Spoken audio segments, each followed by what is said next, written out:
Hey, good morning again, everybody. This is Hurricane Specialist Robbie Berg. I'm currently standing in the NHC Storm Surge Unit. This is a pretty unique unit in the fact that a lot of the people here at the Hurricane Center either do forecasting or they do development of hurricane products. But the Storm Surge Unit is more unique in the fact that they do a little bit of both, whether it be operations within the hurricane season or more development type work when we're not in hurricane season. So we're going to talk a little bit about both of those aspects. And to start off with, we're going to go with Cody Fritz, who's one of the newly minted members of the Storm Surge Unit.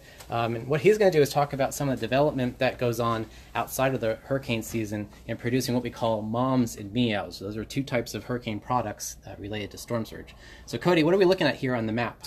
So the first picture we have here is what we call our MOM. And so with the slosh model, or storm surge model, we can produce basically a worst case scenario for any given category of storms. So basically what we have here is color-coded category 1 through 5. Green being category 1, and the orange going up all the way to category 5. So in other words, when you're looking at this map, the colors like green would be category 1. So if a category 1 storm was to hit Tampa Bay, then the areas in the dark green could potentially be underwater from that type of storm. Correct. Okay. Correct. And this incorporates all different types of sizes, speeds, and locations for any given category of storm. Okay. So if you couldn't tell from the map, this is the Tampa Bay area, so that would be St. Petersburg, Tampa's up here, and so forth. Right, and so then we can take that information and then we can, post-process it, incorporate a digital elevation model, or basically just the topography of the land, and we could subtract out various features in here and give you a more, higher resolution depiction of the storm surge inundation. Okay, so then once you have that product all smoothed out, so who do you send that to next, and what is done with that data? This information then goes off to FEMA, and they perform an evacuation study, and then they can create their evacuation zones based on those various categories. So, for example, evacuation zone A would be based on the inundation from, say, category 1 storm, and so forth. Okay, and so when the emergency managers develop these zones, they may not exactly match what's actually being produced by the MOM. Correct. Because they're taking other things into account when developing these zones. Exactly. And what other kinds of things would they be taking into account? So they'd be taking into account, population, different areas up here, what have you.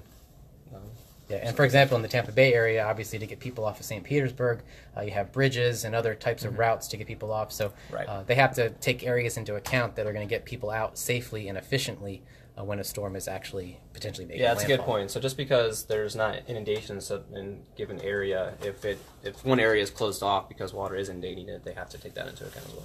Great. Okay, thanks, Cody.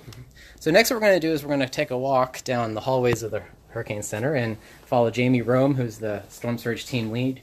We're going to talk about the operational duties of the Storm Surge Unit when a storm is actually affecting the U.S. mainland. So hopefully by now people know whether or not you live in an evacuation zone, in which zone you live in. And if you don't, you should be looking that up after you watch this video. So now comes the fact, you know which zone you're in, you know whether or not you might be asked to evacuate.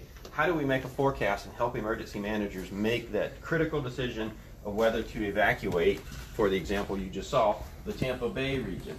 So this is actually our forecast operations.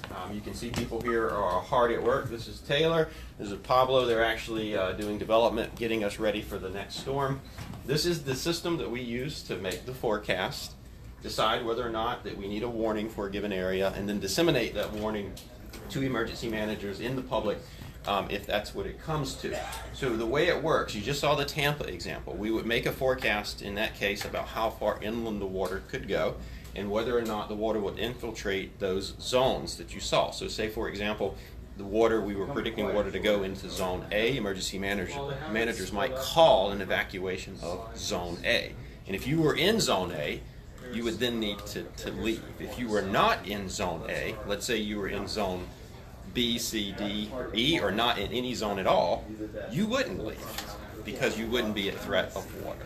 So that's generally how we make the forecast. If you've ever wondered why you've been asked to evacuate or what an evacuation order is, you've sort of seen it from beginning to end, the science that goes into creating the evacuation zone. This is where we make the forecast to help emergency managers decide whether or not a given evacuation is needed for an area. So Jamie, one of the things even that you guys did this past weekend with Subtropical Storm Alberto is you made the forecast out here in operations, but you were also coordinating with the local National Weather Service forecast offices in the affected areas. Can you explain a little bit how you do that?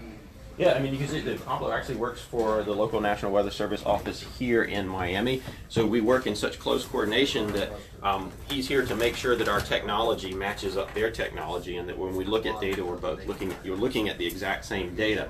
The local offices, so you can think of the Hurricane Center as sort of the 10,000 foot perspective.